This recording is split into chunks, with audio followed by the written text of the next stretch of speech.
Hallo julle.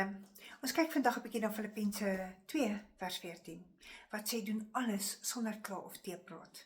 Hoeveel klaarkouse is daar in jou lewe wat kerm en kla oor die weer, oor die politiek en wat daar ook al is om oor te kla?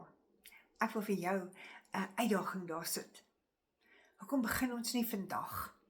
Al is dit net een dag 'n week, om die Heilige Gees te vra om ons so bewus te maak wanneer ons wil kla, dat ons in ons spore sal stop, in ons woorde sal breek en nie verder sal praat nie.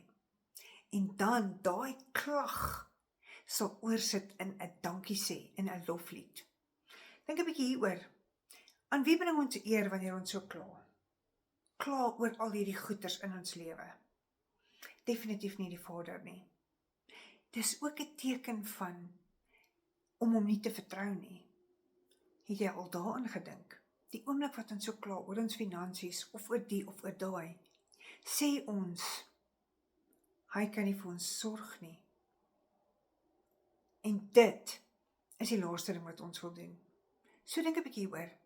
Kom ons gaan begin vandag, deur nie te kla nie. Kry 'n vriendin om jou accountable te hou. En dan maak ons hierdie 'n lofprysingdag en 'n lofprysingweek. Tot volgende keer.